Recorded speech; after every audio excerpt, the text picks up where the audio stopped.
get by. It resides between my eyes. Walked through the fire, came out better on the other side. See, life's like a beach if you find the sand. And right now, I feel like 100 grand.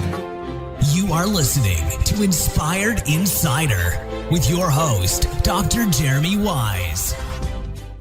Dr. Jeremy Weiss here, founder of InspiredInsider.com, where I talk with inspirational entrepreneurs and leaders. Today is no different. I have Stacie Porter Bilger of ProofDigital.com. And Stacie, before I formally introduce you, I always like to point out other episodes people should check out of the podcast. And we have a mutual friend, Duncan Alney. So big shout out to Duncan for introducing Stacie. Duncan runs FireBellyMarketing.com. And they help lots of different types of food and beverage companies run marketing and get more exposure and sell more product, right? And I also had Kevin Hurrigan of Spinotech on. He is an agency owner since 1995. So it's interesting to hear his journey and what he went through. And just a variety of interviews from SaaS to authors to leaders and everything like that. So check out more at InspiredInsider.com. And this episode is brought to you by Rise25. At Rise25, we help businesses give to and connect to their Dream 100 relationships and partnerships. And how do we do that? We actually help you run your podcast. We are an easy button for a company to launch and run a podcast. We do strategy, the accountability, and the full execution and production of a show. So the person could just really build the relationship and run their business and not worry about all the other stuff. We call it our magic elves. We just are in the background. So, Stacie, for me, the number one thing in my life is relationships. I'm always looking at ways to give to my best relationships. And I found no better way to do that than the profile of the people and companies I admire and share with the world what they're working on. So if you've thought about podcasting, you should. If you have questions, you can go to rise25.com to learn more. We have a lot of free resources also on Inspired Insider. And without further ado, Stacie Porter Bilger, she's founder of Proof Digital. She helps companies understand who buys their product and why, okay, which is the strategy, right? So, really digging deep on those companies so they can best serve their customers is mission critical. And she spent over a decade honing this strategy at Proof Digital. And even before that, doing strategy and marketing. So Stacie's strategy was to turn Proof Digital into a data-driven business growth marketing agency that has a strategic approach. So what she does is she blends today's marketing tools with traditional sales funnel processes, and you could check it out at proofdigital.com. And Stacie, thanks for joining me. Thanks a lot, Jeremy. It's so great to be here. So tell us a little bit about Proof Digital and what you do. Sure. You gave a great intro there. Proof was birthed out of basically the idea that there's so many people out there who just have, a new product, a new idea that they want to get found. But the biggest problem that we came across before I started Proof, I worked for an organization called the Venture Center, which was in Indiana, had a lot of high growth companies. And their biggest issue was, marketing? How do I get my people to find this great product or service I have? And they, were looking to sell it to everybody, and that was a mistake. Number one, and number two is, what problem do they solve, and are they going to make the life better of those who can consume it? And so, just basically helping companies understand that, as well as use data, because there's a lot of data out there that kind of tells you the story of how to get in front of that potential customer. And so that's really what Proof was birthed, of just really our addiction to help companies and nonprofits and organizations overall just to be that answer when somebody's looking for the problem that they solve. Yeah. I mean, it's not the field of dreams, build it and they will come situation, right? No. You got to drive people to those services and products. And I know that you were at the Indiana Venture Center and did a lot of social entrepreneurs and other things.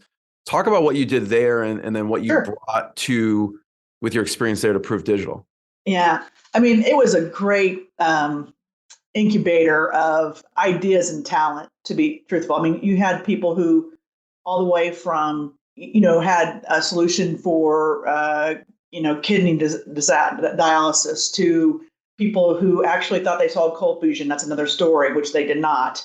But just a lot of ideas. And really the big thing really was working with these companies, pulling talent in across the board.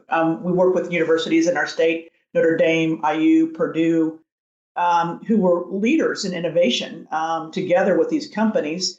And is there a market there? And putting a team together, finding capital for these companies. So it was like a soup to nuts type of situation where a company would come, you'd help make the connections for them.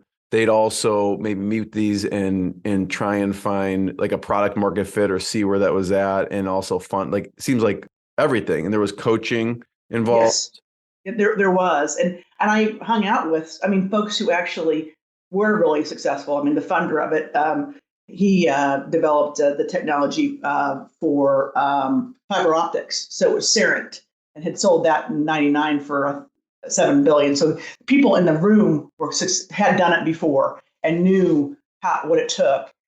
So I hung out with all those folks, and then also worked with folks who, like I said, might come with an idea. And you have to listen. You shouldn't poo-poo any idea. I shouldn't say that correctly, but there's always an opportunity.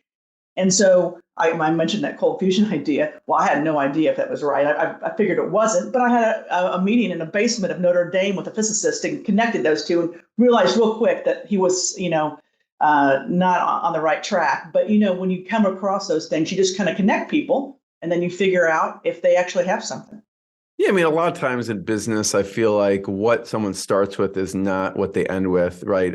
I always think of like the Post-it note. I think they were trying to invent something else, and then the Post-it note came out of it. So who knows? The person's trying to work with cold fusion, and some other invention comes out of it, right? It does. And so you start connecting people to those ideas. And the big thing really was, my role was putting teams together and understand the market strategy for these companies, and to really dig deep and see, what problem are you solving? Is there somebody who's got some cash in their pocket to actually pay for it? And where do you want to position yourself? Who are your competitors? Can you can't take on the big guy, Amazon, but there's a position for you to be found. And so where can you start positioning yourself? And it's not a race to the bottom. If you have the race to the bottom, it's not a good winning strategy either. What did you take, Stacie, from working there, the Indiana Venture Center, to what you do at Proof Digital? A couple of things. One is even that process of listening, and listening to those clients or those companies that have that dream, that want to be that solution. And then again, the connection piece, and connecting them with some folks out there from who can be helpful. The same time is that you really have to hone in. Again, I'll repeat it again. What problem do you solve? How can you really communicate how you're going to make my life better as a consumer of your product? And tug at those emotional points that gets me to say, this I have to work with this particular company, and that you're credible, because you have to point out that you can actually solve it. And then how do I work with you? And helping companies do that, and then positioning them online or wherever it is. So when somebody's looking for them, and there's various tools that exist for the digital space. So when they find you, you're there. The people who are actually looking for your services there. So just taking it to the next level, helping define it, but then actually when somebody's looking for you, you're there. And that's the marketing piece too, and making sure that's what you do. What are some of the common mistakes? You've worked with a lot of companies. What are some of the common mistakes you see them make? You mentioned one, which is like a company trying to target everyone, right? Yes. So what are some common mistakes? Common mistakes. One is, again, focusing on that you can solve everybody's problem, and then also not. It's a balancing act between niching down. You not everybody's going to, and then also when you're early on, you don't want to close the door on other things. So looking at the data, there's a company in northern part of our state. They're called Your Space, and they kind of birthed out of the pandemic, in which they have office pods, right? And so But there's a market actually not only in office pods, but the education community, libraries, educators from a standpoint of cost of expansion. And so there's not a lot of people playing in that, but because the data says there's not enough, there's not a lot of competitors in there. So positioning those, looking for the opportunities in the market where they can position, where you have multiple buyers. So I think looking at balancing the act of not being everybody's answer, but then also starting to niche down along the way. Does that make sense? What made you start your own? I'm sure it seemed like exciting work. You're probably working with amazing people. What made you branch out and say, I'm just gonna go off and start my own company? A couple things. One is I'm um, I'm a mom, to be truthful, and I have got kids. At the time when I started the company, I wasn't feeling great. I was having immune issues, and so I think I had to think differently about my day. And so I had to be more entrepreneurial. And then I was hanging around all these people who were really creative, and I really kind of thought, well, I don't have. You caught the bug. I caught the bug. I'm not solving cold fusion, and I'm not doing fiber optics because I don't have that gift. But I can help others. I mean, even before I started my company, I was a social entrepreneur. I helped start charter schools, help programs, and all of it, the same thing. It's the same formula. One is that you have to listen and you have to connect people to make, and build a team around that idea. And I just got addicted to seeing an idea come into actually, changing lives and changing companies. It's just a fun thing to see. When you first started, knowing what you knew and you'd seen so many stories, sometimes it's different when we do it ourselves, right? And who did you focus on?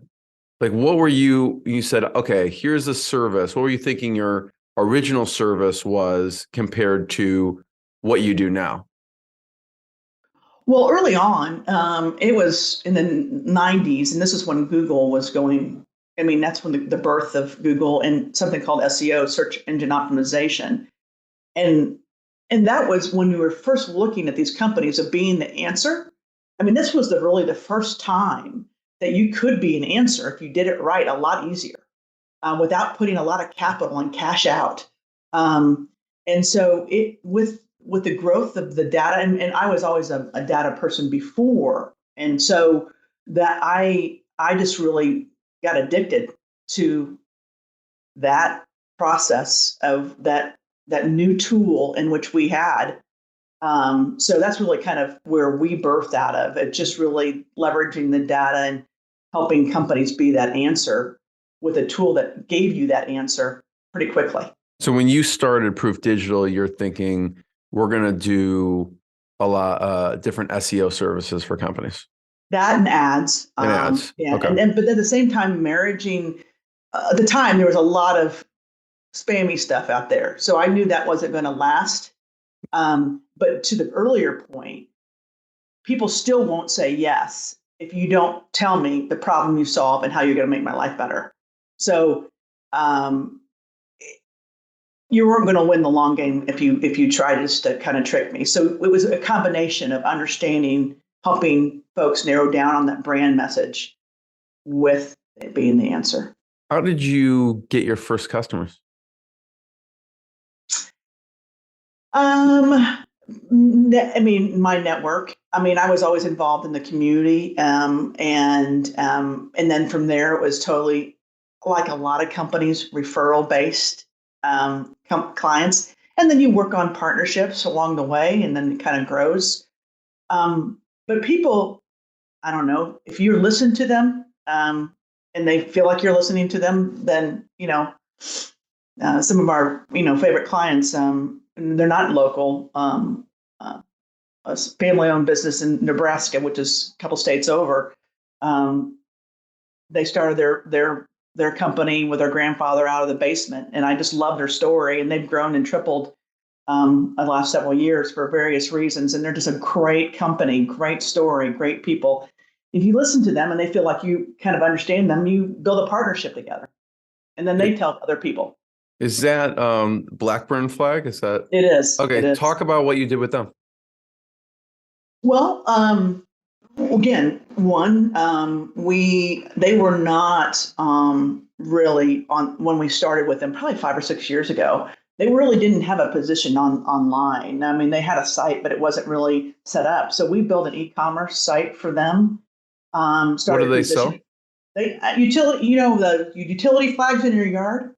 Marking material for utility companies, for green, for sporting events. So anywhere you see those little flags marked underground, water or whatever, and their grandfather actually developed the machine to produce these flags.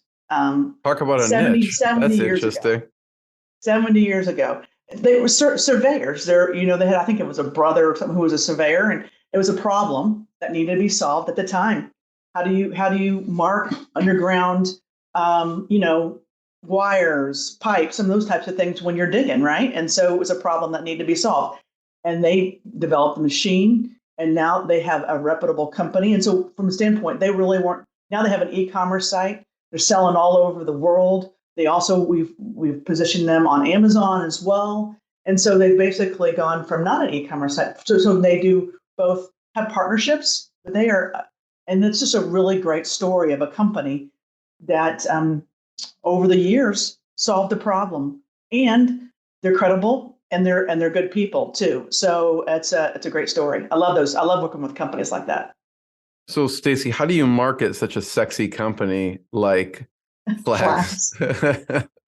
Well, it's not right. What problem do they solve? They have utility flags. So you're not selling to everybody. So people who need those construction, they need those materials. So you repeat the problem they solve. That again, they've been in business 70 years, so they're credible, right? You make it easy for people to purchase and communicate with them.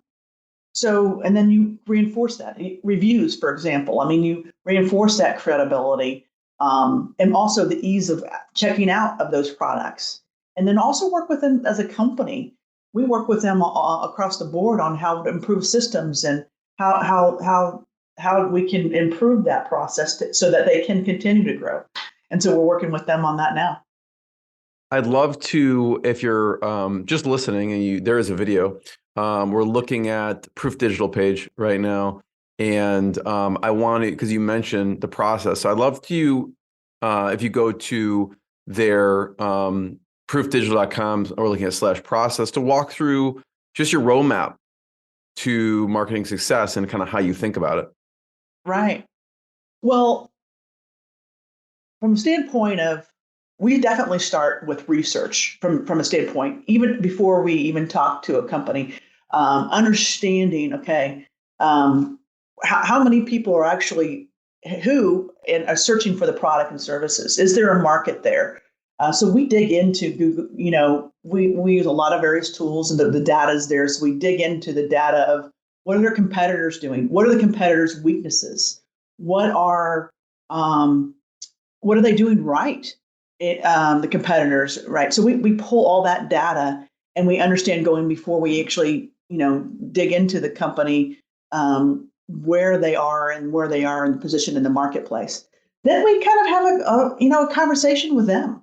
We sit down and we talk to the company. What are their goals? What do they think, their differentiators are? We audit their site. We audit understand also where they are positioned as a company. What are their weaknesses? So there's a lot of tools, and on this, you talk about those tools, Google Analytics, Google Webmaster Tool, but there's a lot of other tools in which we use to kind of dig in. It's a lot of dotting I's and crossing T's, to be truthful. A lot of companies don't do that online. And so it's about, where are the quick wins within those data points, within their site, within their competitors. So if there is an opportunity, like I gave you that one example of that company of, hey, you really should, this particular market, education, for example, might not be as impacted by economic turns. You have a product that serves their needs. How can we position the site and dot some I's and cross some T's of using the words in which people search for that solution? How can we build copy around those solutions? And so we put a strategy around some of those quick wins at the same time, have the long-term play as well. And so how can we build, some of those longer, more search terms that you want to grow into, but here's an opportunity right here. Let's go after it. Yep. And then again, the execution is dotting I's and crossing T's. I mean, I just say that because a lot of that online, it's just really that. yeah. And measure everything. I'm going to bring up here, I was pulling up, looking at this. Yeah. It's so interesting. They can go so many different directions with, who would have thought, just marking flags, right? From construction to dogs to sports to, they have a bunch of other products here. Yeah. They probably, people ask them, I imagine, for, hey, we need some paint to mark it up somewhere. And they probably came up with this product, I imagine. Right. Yeah. And they have partners too. They bring in some of their products or some that they actually produce. And some, so for example, they have printing machines, so they can actually, print marketing, material for companies as well. And there's the 70-year, that's the grandfather there in the picture there. So it's just a really good story, and a really great, solid company that solved the problem. And we continue to work with them to be in front of those markets that would buy their product. I mean, that's an example. But then there's other examples too, in which there might be, their goal is not necessarily that. I mean, we had a company in which we worked, was a SaaS company, that they really were, their goal was to probably be bought. I mean, to be bought. I mean, to kind of start, get enough consumers, get enough attention. And it was a SaaS product in the financial space and the accounts payable, accounts receivable space. And they served a niche and got bought by American Express. So it just kind of depends on where they want to position themselves in the market. How did you, I don't know if you, you probably observed this because you were helping them, position themselves and actually kind of work towards reverse engineering, accomplishing that goal, right? 'Cause it seemed like in the beginning, we want to get to this point, we want to get bought. Did you find that there were marketing campaigns or things to get the attention of these buyers, or was there a separate process for that? Well, I mean, first they needed to have consumers themselves. So, I mean, they needed, and they already, so this was a company that launched multiple companies. So they were a software company that have a history of launching software solutions for various markets. And they already had the talent base internally, and also had some customers from their other business lines that kind of benefited from this particular product. And then you listen to them too, from a standpoint, really understanding the problem that they see that they're solving, because it's a complicated solution, and also who within the company would buy that solution. It's not necessarily who's the decision maker. And who's going to actually, is it the IT person who's going to implement it? Is it the head of accounting or the CFO who's going to implement it? So really, really focusing first on selling the product. And then from there, from a branding standpoint, and getting them found for that solution. So when American Express started looking in, and they actually did a lot of that themselves too, those relationship building, that they had the network of investors that helped. But when they came looking at it, their site, their traffic, their data aligned with what they were looking to do. So it was still the same thing, marketing standpoint. I love to talk, Stacie, about team. Before we hit record, we were talking about how you're kind of positioned, and you have all the, you have people in place to grow faster. Yeah. Okay. So who have you found, what positions have you found have been key pieces that you put in place over the years? So now that you're positioned for that growth, in the beginning, it's just you, I imagine. Yeah. What's it look like now? What are the key positions you had to put in place throughout the years? Well, one thing I want to give an analogy a little bit of team. I mean, team is so critical. I mean, when I was younger, I was a sports person. I played softball. And the thing that I realized there was that everybody kind of came with their different skill set and their different gifts. And recognizing that and embracing that was the biggest thing. So the team piece and really part of Proof's development is my desire to recreate that and understand that too. So even though I love helping companies, I love building our team. And so there's different skill sets you need. You need somebody, a recent hire is definitely more overall strategy person. That's really been my role a lot.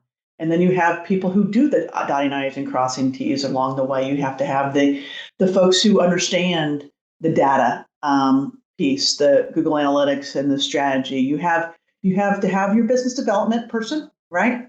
You have to have your person who actually is collecting. I mean, from a business standpoint, we have operations, right? We have to have somebody we are a business. We have to make sure we have systems in place, that we're doing all the operations things. We have all the HR pieces in place. We have to have all the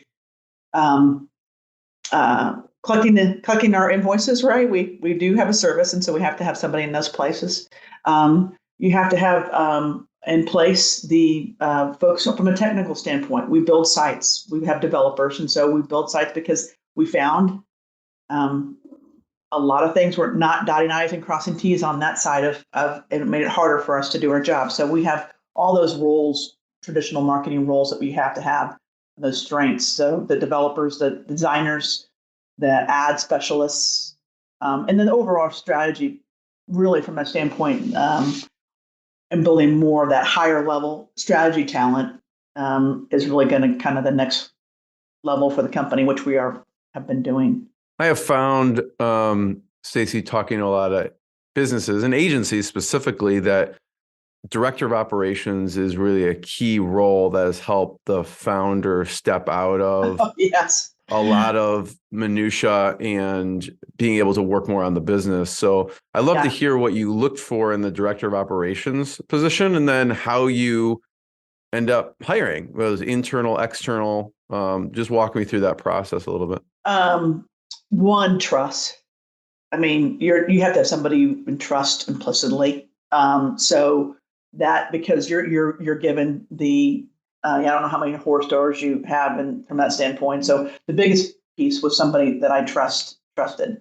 So that is the most important thing, and also there are resources there from a company standpoint. So we have someone internally who does that, but I also have a partner, Ready HR, and Pavelin Group, who serve in those roles, who help me make sure we're following all those HR requirements. Make sure we have team members across the country. So we were built here from a standpoint of in Indianapolis, Indiana. However, I have team members who are employees of ours in multiple states. So I have a partner who takes care of all that. All the taxes related, those types of things. So they are a great partner of ours to kind of help us dot I's and cross T's on those operational things, like you said, that I don't want to do or touch ever. So those organizations I trust, and also our operations lead helps manage those partnerships, and then also has things internally, like we talked about the team building. I mean, we're having, we have team lunches virtually. We play, sometimes we take a break and do interactive things with the team. So that's Is critical. that the HR company that helps you come up with those things, or who? Or is that's our internal person who does on that piece. That's our internal person who definitely comes up with, and it's her job to really make sure that everybody. I mean, it's been a tough few years, and we need to. I mean, we are. I mean, second family to a lot of these folks, and we have to listen and be there for folks, and I'm proud that we do that. So, especially in the environment virtual, we were set up, by the way, well before COVID on virtual. So we were built to work from anywhere a decade ago. So we were ahead of the curve. Was the director of operations in this situation did they grow internally in the company, or did you Yeah. do a search? Yeah. So They grew internally. what was the trajectory of that person? Where did they start? Well, they were early. They were part-time. I mean, we didn't have enough. We didn't have a team to manage. We didn't have enough invoices to send, or, so they kind of grew from a part-time, and they were working in multiple different companies in that role. And then I kept on taking more of that time and said, hey, come on, full time over here. It really was The trust growth. really grew over time. It was kind of like dating in a sense, like you just kept working more and more together. It was that position was definitely a dating position, and it should be, because, I mean, I said it's the engine. I mean, or you can talk about whatever part of the plane it is, but it's a critical part of the plane. Without it, we don't have all those things working, and putting systems in place, and the systems of time tracking, systems of project management, systems of invoicing, all those systems in place in the operation. It's systems, like I mentioned, of payroll, all those things, and managing all those systems. And so those things go seamlessly so that we can focus on our clients. Yeah. Stacie, I have one last question. Sure. Before I ask it, I just want to thank you. Thanks for sharing your journey. It's amazing what you've gone through, and the experience you've had with so many companies. I want to encourage people to check out proofdigital.com. My last question is tech stack. You mentioned invoicing, time tracking, project management. So I'm wondering what tech stack you use as an agency for all these things. That's a great question. So the various pieces, couple things. Google. I mean, we are, from a standpoint of files, organizational, Google Suites is where we are, is sharing documents and those types of things. Our project management is Pro Workflow. We've tried all of them. To be truthful, the project management system is use it. I mean, embrace it. I don't care which one you use it. And that also provides our time tracking as well. QuickBooks is our, tech stack there. But we have, I don't know how many technologies we use. I mean, we pay for technology across the board, all the way from, Slack is actually a big tech stack from communication that we use. So those are up all the time. Then you have tools like Loom, Cloud App, 1Password, a lot of, and then obviously tools from the standpoint of SEMrush and others that are tons of other tech stacks that, from a data standpoint, that we use. So that's really our infrastructure. We don't have, that's where our infrastructure lies, is in our tech stack. You mentioned like a Ready HR. Is that like a software /service? Ready HR and Pavlov Group, they are a organization that helps with that payroll piece and that benefits piece, all those things that make my life and my employees life better. So yeah. Stacie, thank you. Everyone check out proofdigital.com to learn more and more episodes of the podcast. And thanks, everyone. Thanks, Stacie. Thanks, Dr. Jeremy. Had a great time. What I got, you can't buy. It resides between my eyes. Walked through the fire, came out better on the other side. See, life's like a beach if you find the sand. And right now, I'm feeling like $100 grand.